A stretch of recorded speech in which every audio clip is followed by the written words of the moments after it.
Alrighty team, it has officially been an entire year since my last Q&A video, and so as has kind of become tradition now, we're kicking the year off with a new one. And so as always, I reached out to you over on Twitter, Instagram, and here on YouTube to see what questions you had for me. And so without further ado, let's get answering. Alright, first question comes from the Laughing Burger over on Twitter, who asks, what devices are you excited for in 2024? And I'm gonna be completely honest here. Given how iterative phone releases have become over the past few years, I don't find myself getting that excited for new phone releases these days. But if I had to choose one, it would actually probably be the Nothing Phone 3. And the reason for that is, to put it bluntly, I was pretty disappointed with the Nothing Phone 2 last year, and it certainly wasn't the flagship killing device I was hoping it would be. But with that being said, there is still so much that I love about the Nothing OS experience, so I'd love a phone from Nothing that I could see myself using as my main everyday device beyond the review period. So my fingers are crossed that they finally release a true flagship killer this year, because that would be amazing. Next question comes from Andre Prado, who asks, how many updates and features do you sacrifice when rooting a Pixel 8 Pro? And the answer is, as long as you know what you're doing, you don't really have to sacrifice anything related to updates or features. You might just have to sacrifice some seamlessness. So for example, whilst I can't use Google's inbuilt system updater to update my Pixel 8 Pro each month, I can very easily use the ADB sideload method thanks to the fact that Google makes all of their factory images and OTA files available the very first day that they're released. Then there's the concern surrounding not being able to use banking apps or Google Wallet and so forth. However, there is this amazing Magisk module called Play Integrity Fix, which alongside the Zygisk deny list functionality built into Magisk, allows you to effectively hide root from any app that you like. And so as long as I regularly check that module for updates, then Google Wallet and all of my security-based apps, they work perfectly. So like I said, it's definitely not as seamless an experience compared to if the phone didn't have root access unlocked, but I'm definitely not missing out on anything.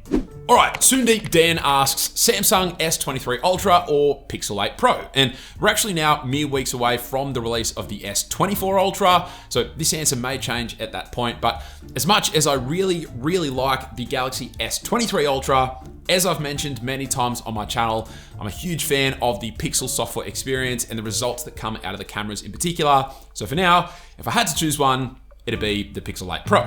Alrighty then, switching over to questions from Instagram now, and Smithy C. Sam asks, what are your 5 most used apps? And man, this is a tough question to answer because there are just so many apps that I love using. But if I had to pick 5 and I excluded stock or social media apps like Google Messages or Instagram and so forth, I'd have to say Memorigi for reminders, my own app Palette for customization, inspiration, and also just because I run the app as well. Then there's FlashDim, which I use to adjust the intensity of my Pixel 8 Pro's flashlight. There's the app Monitor Plus, which I use nearly every single day to wirelessly control my various Sony mirrorless cameras. And then finally, I'd have to say the podcasting app Snipped, although it has been having some cross-device sync issues lately, so I'm open to suggestions for new podcasting apps if anyone has any. CSCR_0 asks, tricks for Android? And I've got to say, it was tough to whittle this down to just a few, so I've picked 5. So firstly, I still use the old turn on and off airplane mode trick to force my phone to start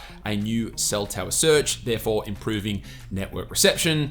I still use the old scan your most used fingerprint twice trick to improve the performance of my phone's in-display fingerprint sensors. I also still switch my phone's default USB configuration to file transfer under the developer options settings whenever I remember to. And I still love that trick where if you change the private DNS hostname to dns.adguard-dns.com, that it blocks ads across your phone. And then the last trick that I don't use all that often, but that I love when I do, is the fact that you can connect literally any Bluetooth mouse and keyboard to your phone to use it like a mini PC.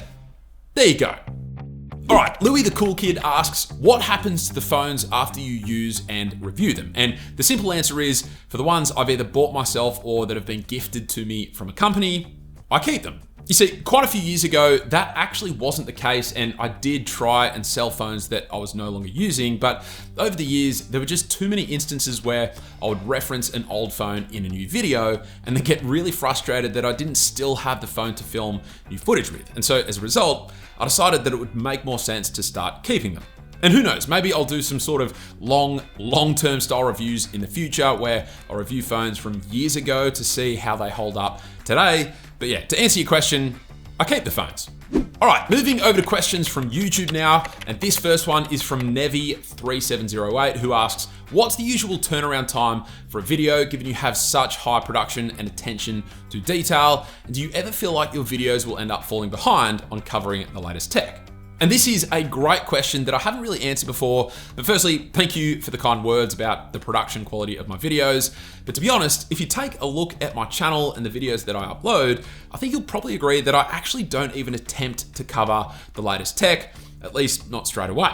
So because I am mostly a one-man band and because I like to produce my videos at a certain quality, I made the decision a long time ago to stop trying to get videos up in time for embargo deadlines. But with that being said, given that interest in videos covering newly released products is usually on the day of launch when that embargo lifts, and then not really at all after that, I decided it was more worth my time doing long-term style reviews instead. Not only does this give me more time to use and test each of the phones that I review thoroughly, but it also gives me that extra lead time that I need to produce the videos to the quality that I like. And I actually think that this is now what gives my channel a little bit of an edge, rather than attempting to do a review on the day of the phone's launch where there are gonna be so many reviews released at the same time and mine will probably get lost in the mix. Oh, and to answer the first part of your question, I'm always working on multiple videos at the one time, so it's really hard to answer this conclusively, but if I had to come up with a rough estimate, I'd say from scripting all the way to a video's completion, on average, it probably takes me about 5 days to finish a video. Sometimes it's longer, sometimes it's shorter, but that'd probably be about the average. This next question comes from a username that I'm not even gonna attempt to pronounce, but they ask, do you ever consider branching into some other tech-based stuff, i.e. ADB commands, etc.? And yes, I do occasionally dabble in topics that are slightly left of field, like this one that I made unpacking every setting in the Android accessibility menu, or my yearly 10 reasons to root your phone videos. And I have even done a few how to root insert phone brand here style videos, but in this very algorithmic world of YouTube these days, if a video isn't successful once, then there's a good chance that I'm not gonna come back to it. So to be honest, it's less and less likely these days that I'm gonna branch out and do a completely left of field topic, unless I'm pretty confident that it's gonna be a banger. And last question comes from Shirtwearer001. But this person says, you sometimes make videos about apps that are banned from the Play Store. Do you get into any trouble with YouTube for those videos? And in actual fact, yes, I've actually had 2 issues that I can remember related to these sorts of videos. One time, I just had to replace a link to one such banned app, as I think the website it was linked on originally got hacked and started showing spam or something. But then more recently, I actually received a full-blown warning from a YouTube short I uploaded. Thankfully, YouTube recently introduced a way to get those warnings removed, and it did get removed last month, which is great. But I'm actually much more careful with my app selections in these sorts of videos now, making sure that any apps I showcase don't violate YouTube's policies. That being said, more often than not, apps that aren't on the Play Store, they usually don't actually violate YouTube's policies. So don't worry, these sorts of videos won't be going anywhere anytime soon. But that's it. As always, a big thank you to everyone that sent in questions, and apologies if I didn't get to yours in this video. And if I didn't, then feel free to drop a comment down below and I'll try and answer some of those in the coming weeks. Aside from that, hopefully you enjoyed the video. Thank you all very much for watching, and I'll catch you later.